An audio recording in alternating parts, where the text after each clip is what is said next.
وہ بار بار فون کو دیکھ رہے تھے۔ گاڑی ایک بڑے اور شاندار گھر کے سامنے جا کر رکی، جسے دیکھ کر اندازہ ہو جاتا تھا کہ یہ کسی عام آدمی کا گھر نہیں ہے۔ انہوں نے مجھے کہا، تم ابھی جانا نہیں، مجھے تم سے کام ہے۔ تب مجھے احساس ہوا کہ بات عام نہیں ہے۔ اسی لمحے وہ اندر کی طرف دوڑے اور چند لمحوں بعد ایک لڑکی کو گود میں اٹھائے باہر آئے۔ وہ لڑکی بے ہوش تھی، اس کا چہرہ پیلا پڑ چکا تھا، سانس بہت ہلکی تھی۔ وہ بہت خوبصورت اور جوان تھی، مگر اس وقت زندگی اور موت کے بیچ لٹکی ہوئی لگ رہی تھی۔ میرے دل کی دھڑکن تیز ہو گئی۔ تب مجھے سمجھ آیا کہ اصل وجہ کیا تھی۔ انہوں نے پچھلی سیٹ پر بیٹھتے ہوئے کہا، ہسپتال چلو اور جلدی چلو۔ میں نے گاڑی پوری رفتار سے ہسپتال کی طرف دوڑا دی۔ راستے میں وہ بار بار اس لڑکی کو دیکھتے اور اس کے بالوں پر ہاتھ پھیرتے رہے۔ اس وقت وہ وہی سخت اور ظالم مالک نہیں لگ رہے تھے، بلکہ ایک بے بس باپ نظر آ رہے تھے۔ ہسپتال پہنچ کر وہ اسے فوراً اندر لے گئے۔ اندر کیا ہوا مجھے کچھ نہیں معلوم۔ میں باہر بیٹھا رہا۔ وقت بہت آہستہ گزر رہا تھا۔ دل میں عجیب سا خوف تھا۔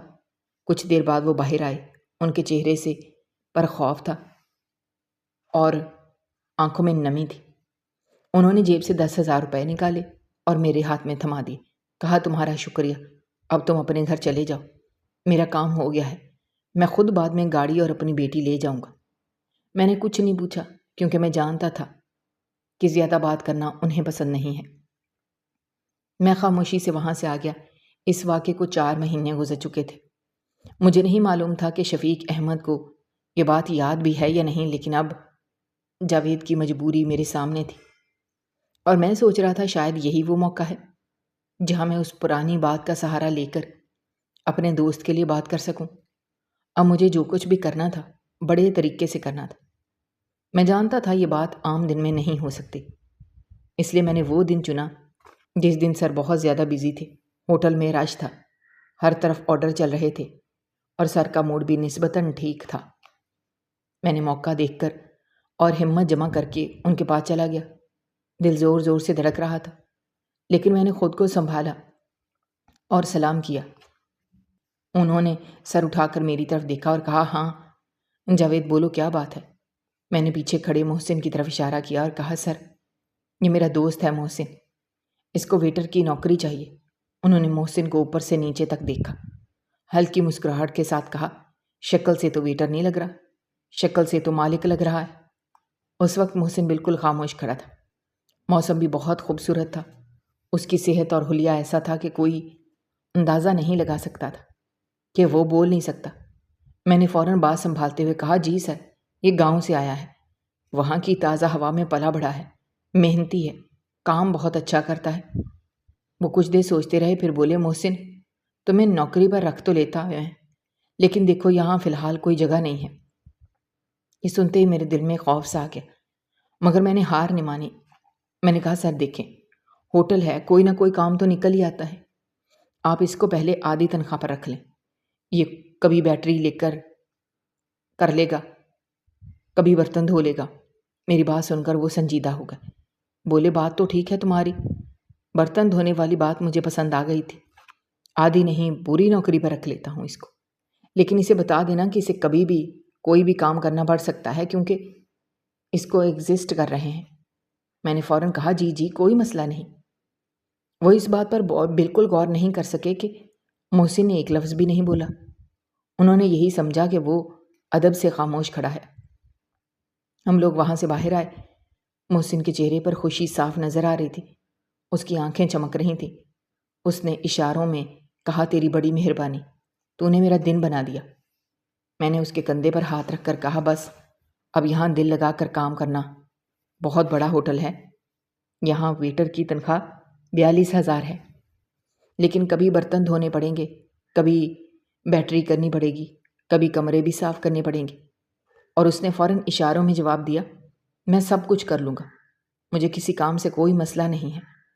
میں نے اسے سمجھایا کہ اگر تو نے 1 سال بھی یہاں نوکری کر لی، تیری بہن کی شادی کے لیے اچھے خاصے پیسے اکٹھے ہو جائیں گے۔ گھر چلانے کا مسئلہ تو ویسے بھی نہیں تھا، وہ اس کے والد چلا رہے تھے، بس اسے الگ سے کچھ پیسے جمع کرنے تھے۔ میں نے اسے بتایا کہ غریبوں کی شادی پر زیادہ خرچ نہیں ہوتا۔ اگر 1 مہینے میں اس کی بہن کے لیے 2 چیزیں بھی بنائی جائیں تو آہستہ آہستہ جہیز پورا ہو جاتا ہے۔ یہ بات سن کر وہ بہت خوش ہو گیا۔ اس کے چہرے پر عجیب سا سکون آ گیا۔ اس لمحے مجھے بھی دل سے اطمینان ہوا کہ میں نے اپنے دوست کے لیے کچھ کر دکھایا۔ محسن کا کام تو میں نے لگوا دیا۔ وہ خوش تھا اور کافی محنت سے کام بھی کر رہا تھا۔ اسے جو کام ہاتھ میں ملتا وہ کر دیا کرتا تھا۔ پہلے اس ہوٹل کے جو چھوٹے چھوٹے کام اس لیے رہ جاتے تھے کہ ان کو کرنے کے لیے کوئی خاص بندہ نہیں تھا، اب وہ سارے کام ہو جاتے تھے۔ جلدی اس ہوٹل کی 25ویں سالگرہ آ رہی تھی، یعنی اس ہوٹل کو بنے ہوئے 25 سال ہو چکے تھے، اور اس کے اوپر ایک بہت ہی گرینڈ قسم کی پارٹی ہونے والی تھی جس میں پورے شہر کے امیر کبیر اور رئیس لوگوں نے آنا تھا۔ اس کے لیے بھی ابھی سے تیاریاں شروع ہو رہی تھیں کیونکہ زیادہ وقت نہیں تھا۔ اس بیچ ایک بات بہت زیادہ مشہور ہو رہی تھی، جہاں یہ لوگ کہہ رہے تھے کہ سر نے 25 سال پہلے 5 سٹار ہوٹل بنایا تھا، جو لوگوں کو 5 سٹار ہوٹل کا مطلب بھی نہیں پتا تھا، اور اب ان کی سلور جوبلی ہو رہی ہے اور یہ بڑے خوش قسمت ہیں۔ وہیں پر بیچ بیچ میں کچھ یہ باتیں بھی آ رہی تھیں کہ صاحب کا کاروبار کے معاملے میں جتنے خوش قسمت تھے، اپنی نجی زندگی کے معاملے میں اتنے ہی بد قسمت تھے۔ ان کا ہوٹل اتنا بڑا تھا کہ ایک دن یہاں رہنے کا رینٹ 25,000 تھا۔ یہ ہوٹل بھی تھا اور ریسٹورنٹ بھی تھا، یہاں پر کمرے بھی تھے اور ڈائننگ بھی ہوتی تھی، کھانا بھی سرو کیا جاتا تھا، لوگ رات کو رہنے کے لیے بھی آتے تھے۔ یہاں سوئمنگ پول بھی تھا۔ اندر پوری الگ ہی ایک دنیا بسائی ہوئی تھی، اور ان کی روزانہ کی سیل لاکھوں میں جاتی تھی۔ سیل مطلب کلیکشن۔ سیل تو کسی دکان کی ہوتی ہے، ہوٹل کا تو کلیکشن ہوتا ہے۔ لیکن دوسری طرف صاحب اپنی گھریلو زندگی میں بد قسمت تھے۔ سنا تھا کہ بیوی جوانی میں بیمار ہو کر دنیا سے چلی گئی، بیٹا کوئی نہیں تھا، اور بیٹی کے بارے میں عجیب سی خبر اڑ رہی تھی کہ جو کسی کے بارے میں بھی ایسی خبر اڑے تو انسان ایک دفعہ غور سے سنتا یا پوچھتا ضرور ہے، اور ایک نظارہ تو میں بھی دیکھ چکا تھا۔ مسئلہ یہ تھا کہ ان کی بیٹی بار بار اپنی زندگی ختم کرنے کی کوشش کرتی تھی، جینا نہیں چاہتی تھی، اس کو ڈپریشن تھا۔ لیکن امیروں کے بچوں کو کس چیز کا ڈپریشن ہو سکتا ہے؟ اگر وہ اپنی ایک دن کی کلیکشن بھی اپنی بیٹی کو دے دیں تو لاکھوں روپے بنتے تھے۔ تو پھر مسئلہ کہاں تھا؟ وہ کیوں اپنی زندگی ختم کرنا چاہتی تھی؟ اس کے پاس تو سب کچھ تھا، وہ تو ایک امیر باپ کی بیٹی تھی۔ یہ تو ہمارے گھر ہوتے ہیں جہاں پر بیٹیاں بھاری پڑتی ہیں، ان کو اچھے کپڑے نہیں ملتے، جہیز کی وجہ سے ان کی شادی لیٹ ہو جاتی ہے، کھانے کو اچھا کھانا نہیں ملتا، پہننے کو کپڑے نہیں ملتے۔ وہ لڑکیاں تو ڈپریشن کا شکار نہیں ہوتی۔ یہ امیروں کو لگتا ہے کہ ان کی پسند کا موبائل نہ ملے تو یہ ڈپریشن کا شکار ہو جاتے ہیں۔ لیکن یہ ضرور پتہ چلا کہ معاملہ سیریس تھا۔ اس کی وجہ سے صاحب بہت زیادہ پریشان تھے، کیونکہ فرض کریں اگر ابھی ان کی بیٹی کو کچھ ہو جاتا تو پھر صاحب کی یہ بنی بنائی حکومت کہاں جاتی؟ بنا وارث کے حکومت بن جاتی، کچھ بھی نہ ہوتا ان کے پاس۔ بیٹا تو ان کا کوئی تھا نہیں، بیٹی بھی اس دنیا سے چلی جاتی، تو یہ اتنا کچھ کیا قبر میں لے کے جانا تھا؟ ظاہر ہے اس کے بعد یہ سب کچھ بھی ملیا میٹ ہو جاتا اور ہم سب کا روزگار بھی خراب ہو جاتا۔ اس لیے میں تو دعا کر رہا تھا کہ ایسا کچھ نہ ہو۔ جس کے ساتھ روزگار لگا ہوتا ہے اس کے لیے دعا ہی کی جاتی ہے۔ کوئی بھی جس جگہ کام کرتا ہو ان کا برا نہیں سوچتا۔ میری بھی ایک فیملی تھی، میری بھی 2 چھوٹی بہنیں تھیں، 2 چھوٹے بھائی تھے، اماں بابا تھے، وہ لوگ بھی گاؤں میں ہوتے تھے۔ میرا اور محسن کا ایک ہی گاؤں تھا، تبھی تو ہم لوگ بہت اچھے دوست تھے، اور میں مہینے کے 42,000 کما کر اس میں سے 30,000 گھر بھیجا کرتا تھا۔ میرے گھر والے اس سے گزارا کیا کرتے تھے۔ ہوٹل کی 25ویں سالگرہ کے لیے کافی دنوں سے تیاریاں شروع ہو چکی تھیں۔ پورا ہوٹل جیسے ایک نئی دنیا بن گیا تھا۔ ہر طرف صفائی، چمک، سجاوٹ نظر آ رہی تھی۔ بڑے بڑے فانوس دھوئے جا چکے تھے، دیواروں پر سنہری رنگ کی آرائش ہو رہی تھی، داخلی دروازے پر پھولوں کی لمبی قطاریں لگائی جا رہی تھیں، لابی میں سرخ قالین بچھایا گیا تھا، ہر میز پر تازہ پھول رکھے جا رہے تھے، باورچی خانے میں دن رات کام ہو رہا تھا، شیف الگ مینیو پر کام کر رہے تھے۔ ہر کوئی جانتا تھا کہ یہ عام سالگرہ نہیں ہے۔ بلکہ 25 سال مکمل ہونے کی خوشی ہے۔ میں نے محسن کو بتایا، یہ دن واقعی خاص ہوتا ہے۔ ہر سال کچھ نہ کچھ اچھا ہوتا ہے، مگر اس بار بہت زیادہ ہوگا۔ میں نے اسے سمجھایا، بہت سارا کھانا بنے گا، بچا ہوا کھانا ہم سب اپنے گھروں میں بھی لے جا سکیں گے، ہم خود بھی جی بھر کر کھائیں گے، اور سب سے بڑی بات یہ کہ سر بونس کا اعلان کریں گے۔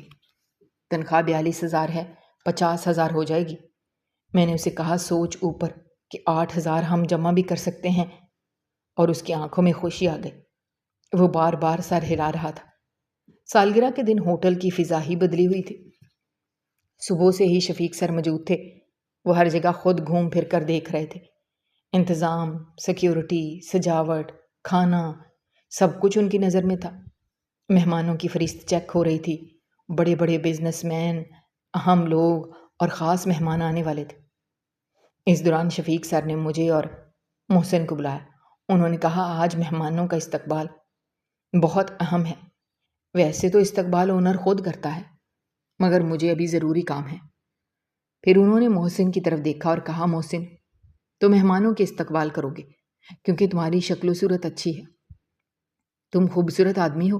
دروازے کے پاس کھڑے ہو جانا، جو بھی آئے اس کو آگے جانے کا راستہ دکھانا اور کہنا، جی سر آپ اس طرف آئیے، سب کو سر کہہ کر بلانا، عزت دینا۔ یہ کہہ کر وہ وہاں سے چلے گا۔ ان کے جاتے ہی میرا دل بیٹھ گیا۔ محسن کے چہرے پر ہوائیاں اڑنے لگیں۔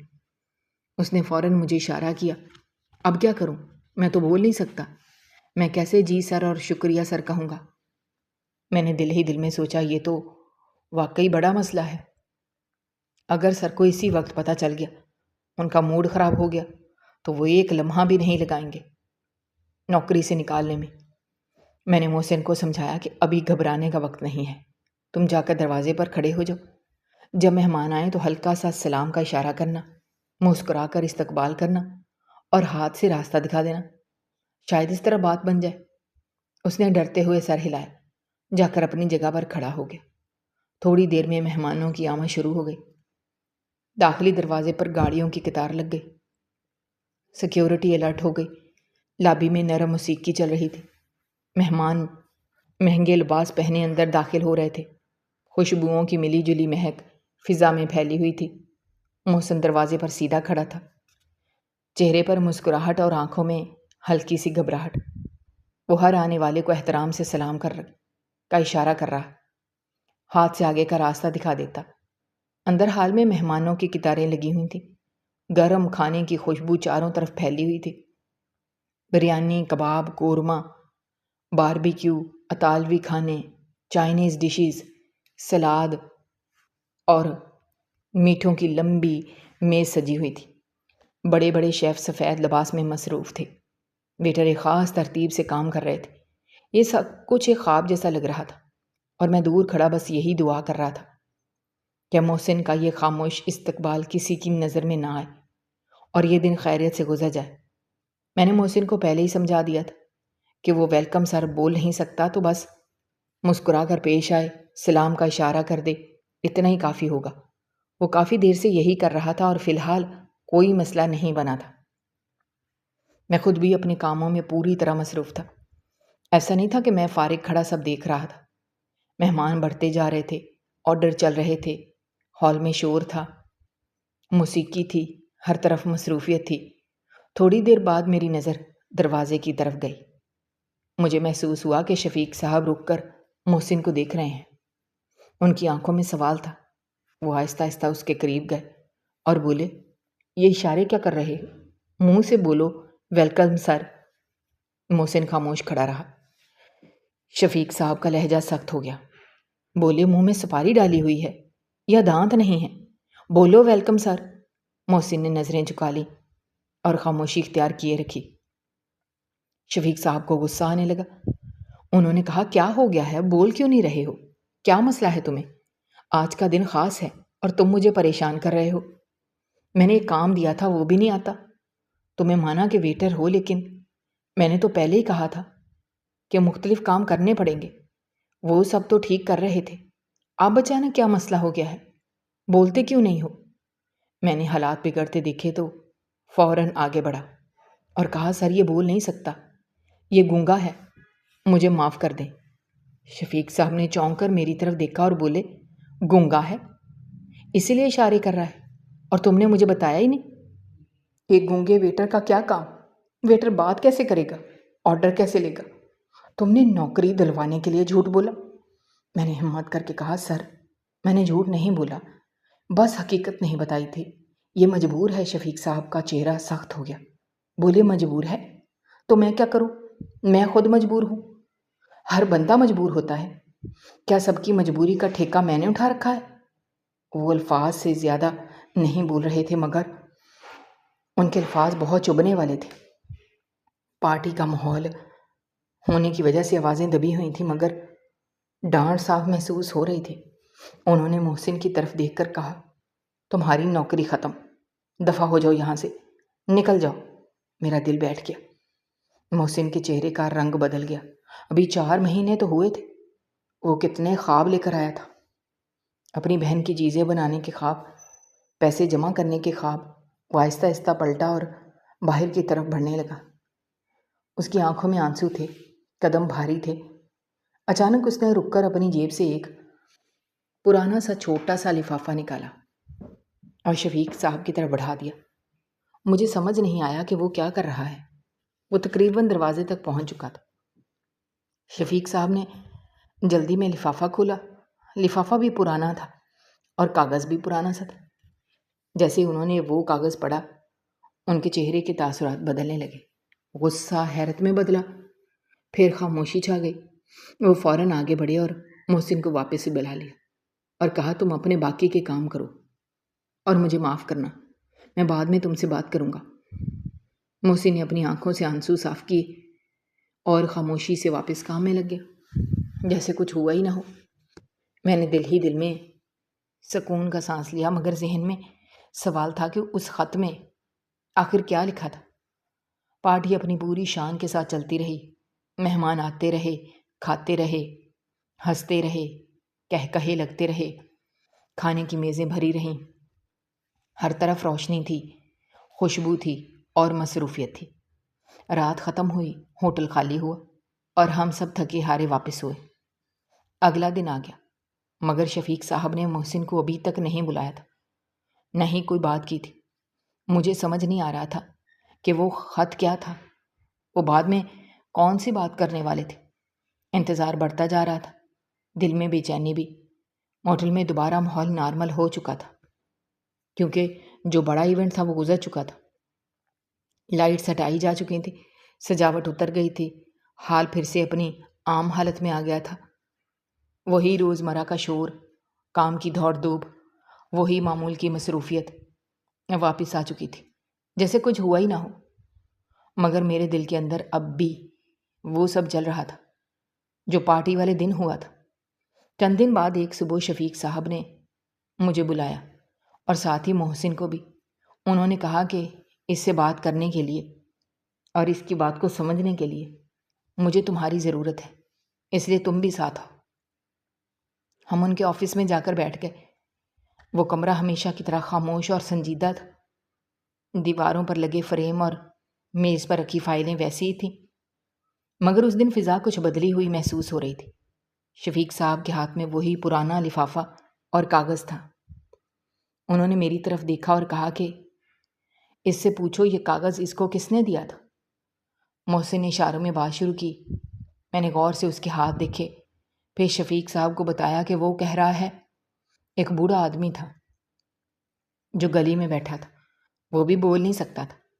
میں وہاں سے گزر رہا تھا تو اس نے مجھے یہ کاغذ دیا اور اشاروں سے سمجھایا کہ ہم بول نہیں سکتے، اس لیے دنیا ہمیں جو چاہے سنا سکتی ہے، لیکن ہمیں کبھی ہمت نہیں ہارنی چاہیے۔ یہ سنتے ہی شفیق صاحب کی آنکھوں میں آنسو آ گئے۔ میں اور محسن حیران ہو رہ گئے کہ ایسا سخت دل انسان جو کبھی کسی کے دکھ پر نہیں رکا تھا، آج اس کی آنکھیں بھیگ رہی تھیں۔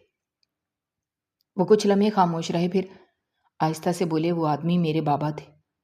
مجھے نہیں معلوم وہ کس گلی میں بیٹھے تھے اور یہ کب کی بات ہے، مگر یہ الفاظ اور یہ لکھائی میں پہچانتا ہوں۔